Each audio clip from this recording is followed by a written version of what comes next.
लबास। आज हम अभिसारी अनुक्रमों के बारे में जानेंगे।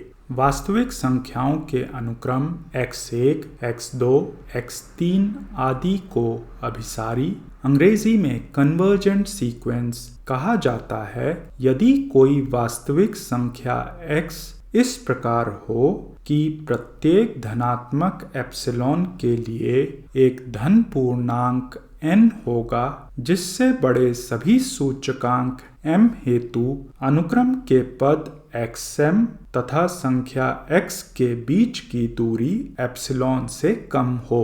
ऐसा होने पर यह भी कहते हैं कि अनुक्रम xn संख्या x को अभिसरित होता है या x वास्तविक अनुक्रम xn की सीमा अंग्रेजी में लिमिट है और लिखेंगे कि अनुक्रम xn संख्या x की ओर जाता है, अथवा ज्यादा खुल के सूचकांक n के अनंत की ओर जाने पर अनुक्रम xn की सीमा लिमिट संख्या x के बराबर है।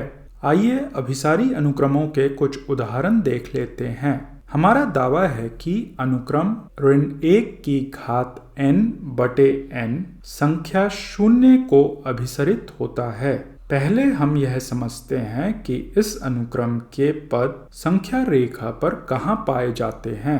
यह रही हमारी संख्या रेखा और इस पर संख्या 0। अनुक्रम का पहला पद ऋण 1 की घात 1/1 यानी ऋण 1 हुआ।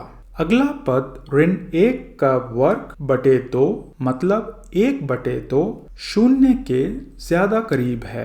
आगे आने वाले पद ऋण 1/3, 1/4, ऋण 1/5 आदि 0 के और करीब होते जा रहे हैं। अब आप समझ गई होंगी कि यह अनुक्रम साफ तौर पर संख्या 0 को अभिसरित होता है।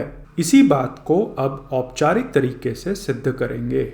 सबसे पहले एक धनात्मक एप्सिलॉन नियत करते हैं और दीर्घ n को 2/एप्सिलॉन से अगला बड़ा पूर्णांक लेते हैं जिससे वह 1/एप्सिलॉन से निश्चित रूप से बड़ा हुआ।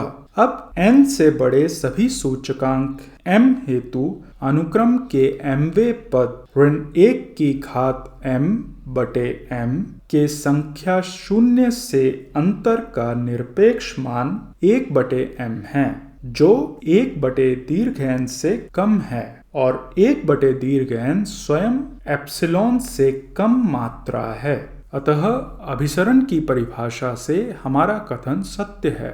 बिल्कुल इसी तरह आप स्वयं जांच सकती हैं कि अनुक्रम पाई धन कोष्ठक में 1/n वास्तविक संख्या पाई को अभिसरित होता है। एक और उदाहरण लेते हैं। यदि xn बराबर c अर्धविराम c अर्धविराम c आदि इत्यादि एक अचर अनुक्रम हो तो वह स्पष्टतः अभिसारी है और जाहिर तौर पर इस अनुक्रम की सीमा वास्तविक संख्या c है। आखिर में हम अभिसारी अनुक्रमों पर एक आसान किंतु महत्वपूर्ण प्रमेय समझेंगे। यह कहता है कि यदि xn अभिसारी हो तो उसकी सीमा अद्वितीय होगी। आइए अब इसकी उत्पत्ति देखते हैं। मानिए अनुक्रम xn की दो सीमाएं वास्तविक संख्या x तथा y है। अब हम कोई धनात्मक एप्सिलॉन नियत करते हैं। चूंकि अनुक्रम xn संख्या x को अभिसरित होता है, हमारे पास एक धनात्मक पूर्णांक n1 होगा जिससे बड़े सभी सूचकांक m हेतु अनुक्रम के पद xm तथा सीमा x का अंतर ε/4 से कम होगा। इसी तरह एक धन पूर्णांक n2 होगा जिससे बड़े सभी सूचकांक m के लिए xm तथा y के बीच की दूरी ε/4 से कम होगी। अब सूचकांक m को n1 एवं n2 दोनों से बड़ा लेते हैं। तब त्रिभुज असमिका हमें बताएगी कि सीमा x तथा y के अंतर के निरपेक्ष मान को इन दो दूरियों के योग से छोटा होना होगा जिनमें से प्रत्येक ε/4 से कम है।